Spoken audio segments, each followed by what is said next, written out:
ये मेरी नई कहानी है जो मेरी खुद की लिखी है। काव्यांश ध्रुति एपिसोड 1। एक सुनसान रास्ता जहाँ बहुत कम गाड़ियां जा रही थी। उस रोड पर एक स्कूटी का एक्सीडेंट हुआ था जहाँ एक 10 साल की लड़की अपनी माँ का हाथ पकड़कर रो रही थी।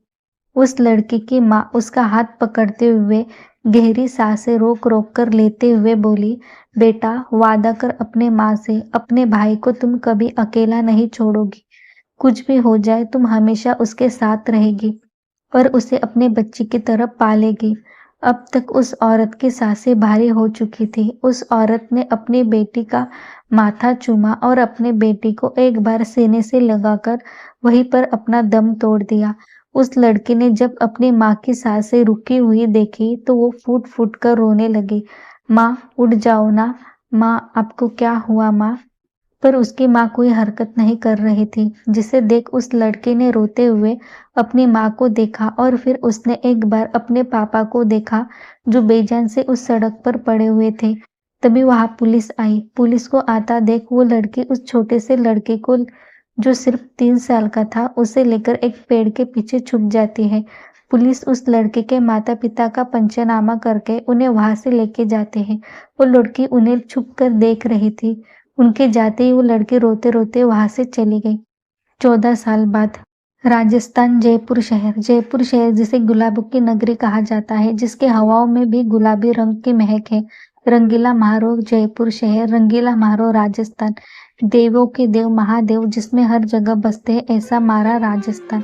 सुबह का वक्त, महादेव का मंदिर। एक लड़की जिसने व्हाइट कलर का अनारकली सूट पहना था, वो अपनी सुरीली आवाज में भजन गा रही थी। वहां बहुत से लोग भजन सुनने आए थे। उस लड़की ने भजन दिल को सम्मोहित करने वाला था। उसकी आवाज बहुत मीठी थी।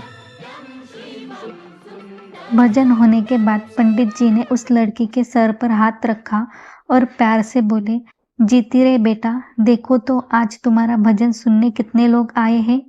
वो लड़की अपना सिर झुकाकर पंडित जी का आशीर्वाद लेती है। तभी उसको एक औरत की आवाज आती है, तुम्हारा नाम क्या है बिटिया? वो लड़की जिस तरफ से आवाज आई थी उस तरफ देखती है और मुस्कुराकर बोली, जी मेरा नाम ध्रुति है। उस लड़की की प्यारी सी मुस्कुराहट देख वो औरत ध्रुति से प्यार से बोली, बहुत प्यारा नाम है बेटा, हम तुम्हें रोज यहाँ देखते हैं, लेकिन तुम पहले ही चली जाती हो, इसलिए हम आज जल्दी आ गए। ध्रुति उनकी बात सुनकर मुस्कुरा देती है। वो औरत, बेटा एक बात कहे आपसे? जी काकीसा, बोलिए ना, ध्रुति ने बहुत प्यार से उनसे कहा। देखिए बेटा, बुरा मत मानिए, आप हमें बहुत पसंद है, हम आपको हमारे घर की बहू बनाना चाहते हैं। उस औरत ने बड़े ही शालीनता से ध्रुति से कहा। उस औरत की बात सुनकर ध्रुति के चेहरे पर मुस्कुराहट गायब हो गई। अब तक ध्रुति बहुत फ्रस्ट्रेट हो गई थी, क्योंकि जब भी ध्रुति बाहर जाती उसे आधे से लोग एक ही सवाल करते। आज ध्रुति का गुस्सा फूट पड़ा और वो उस औरत से बोली, माफ करिए काकीसा, हम शादी नहीं करना चाहते, आपके उस लड़के को कोई और ढूंढे। हमें किसी से भी शादी नहीं करनी, प्लीज हमें माफ कर दीजिए। ये बात ध्रुति बहुत गुस्से में कहती है, जिस कारण उस औरत को बहुत ज्यादा बुरा लगता है। उसके साथ एक लड़की थी और 2 बॉडीगार्ड्स। उनमें से एक बॉडीगार्ड जल्दी से किसी को फोन करता है और कुछ बातें करके फोन रख देता है। तभी वहां कायरा आती है।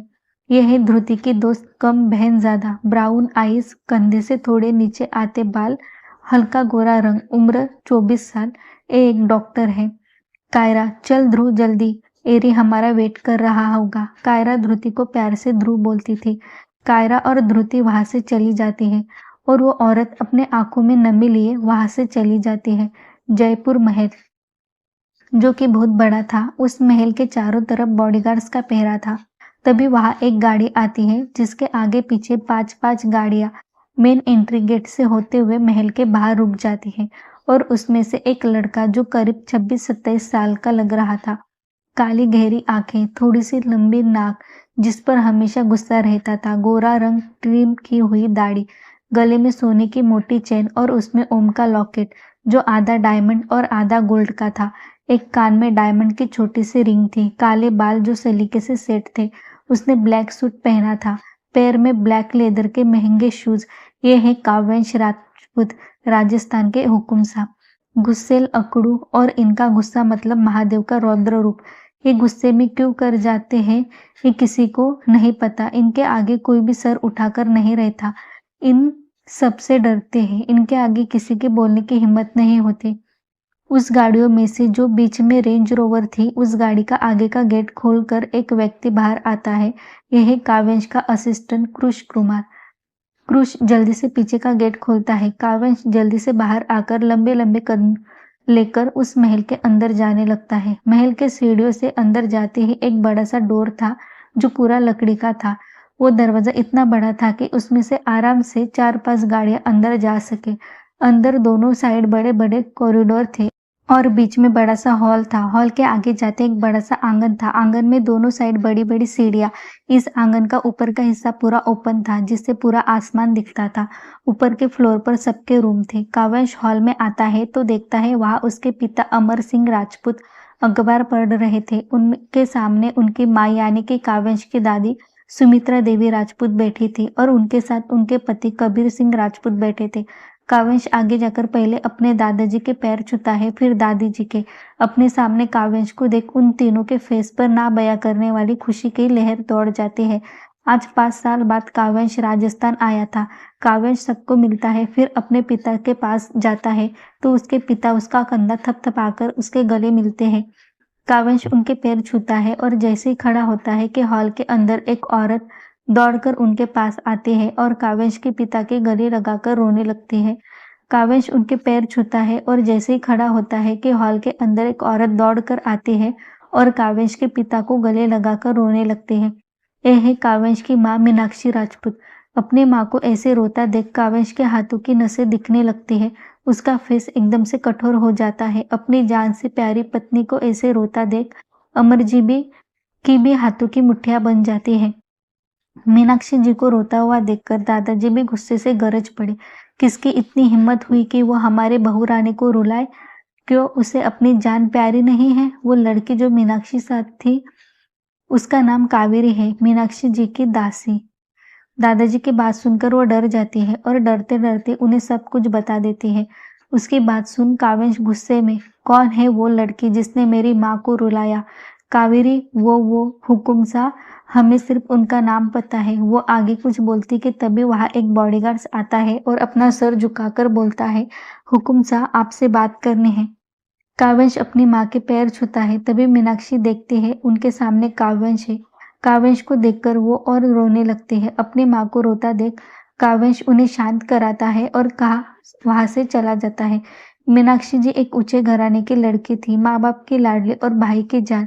उसे बहुत नाजों से पाला गया था। उनकी वो हर एक बात पूरी की जाती थी। उसे पलकों पर बैठाया कर रखते थे।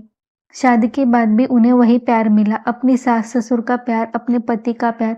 उसकी हर एक बात सर आंखों पर थी। उन्हें कभी भी कोई कुछ नहीं बोलता था। आज तक उनसे कभी किसी ने ऊंची आवाज में बात तक नहीं की थी। मीनाक्षी जी इतनी लाड़ प्यार के वजह से कभी भी बिगड़ी नहीं थी। उन्हें किसी भी बात का घमंड नहीं था। वो बहुत प्यारी थी। उनके संस्कार बहुत अच्छे थे। आज पहली बार वो बाहर से ऐसे रोते हुए आई थी जिस कारण सब गुस्से में थे। काव्यांश जब बाहर आता है तो वो बॉडीगार्ड्स उसे मंदिर में जो हुआ उसके बारे में बताते हैं। काव्यांश गुस्से से, मुझे 1 घंटे के अंदर उसकी पूरी डिटेल्स चाहिए। बॉडीगार्ड्स, जी हुकुम सा। वो आगे बढ़ता उससे पहले ही बॉडीगार्ड जो मंदिर में मीनाक्षी जी के साथ था उसके हाथ में एक फाइल थी।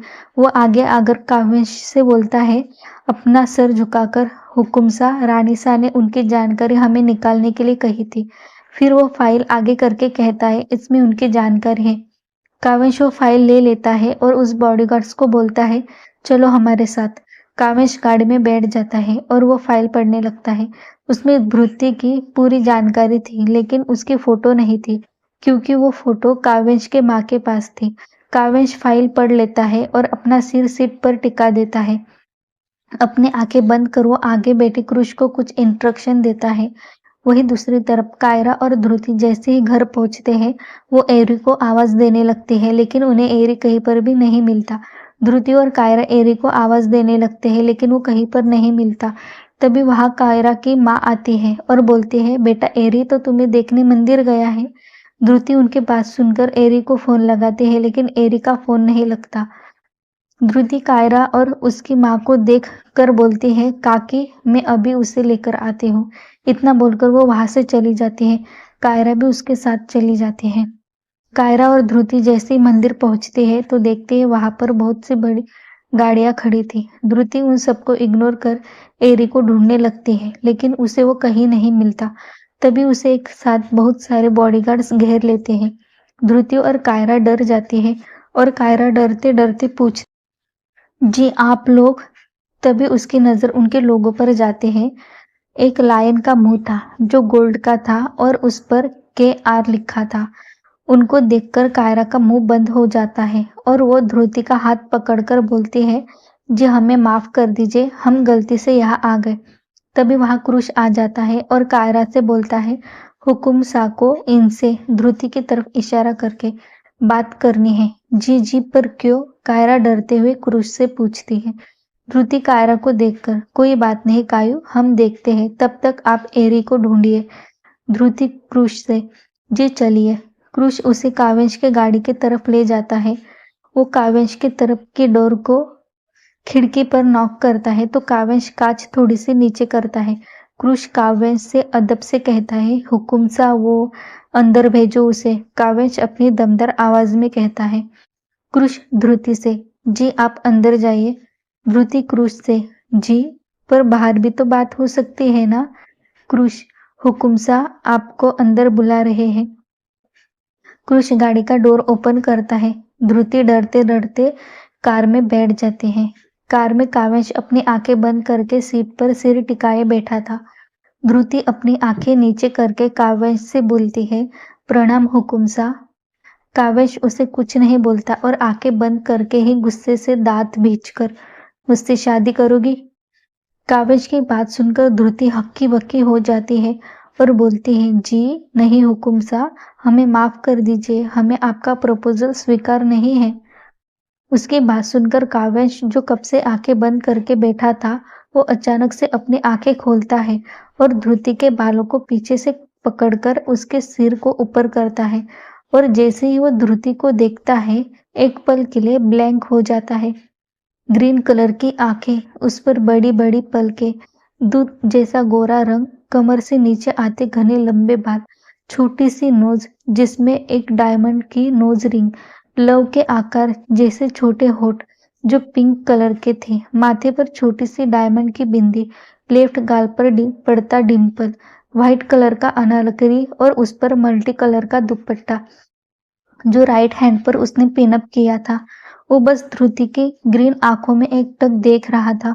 उसकी आंखें एकदम लाल थी, वो बस संतों की तरह उसे देखे जा रहा था। ध्रुति उसको ऐसे देख डर जाती है, लेकिन वो अपने आप को नॉर्मल रख लेती है, जैसे कि उसे डर ही ना हो। ध्रुति काव्यांश के हाथों को मारकर, प्लीज हमें छोड़ दीजिए, हमें दर्द हो रहा है। ध्रुति की बात सुनकर काव्यांश अपने होश में आता है और पागलों की तरह हंसने लगता है। दर्द? दर्द? हाँ हाँ हाँ, अब तुम्हें पता चलेगा दर्द क्या होता है। जैसे हम अपने माँ को रोता देख दर्द में है, उससे कहीं ज्यादा दर्द तुम्हें होगा। और क्या कहा था तुमने, शादी नहीं करोगी? हमारे माँ की इच्छा और हम उन्हें मना करते? कभी नहीं, इस जन्म में तो हरगिज नहीं। फिर उसे वैसे ही पकड़कर गाड़ी से बाहर निकलता है। ध्रुति रोते हुए, प्लीज हमें छोड़ दीजिए। ध्रुति बहुत ज्यादा रो रही थी और काव्यांश को मना कर रही थी। काव्यांश खींचकर उसे मंदिर के अंदर ले जाता है और ध्रुति को खड़ा करता है। काव्यांश के बॉडीगार्ड्स ने अब तक पूरा मंदिर खाली कर दिया था। काव्यांश ध्रुति को मंदिर के साइड में बने एक रूम में ले जाता है।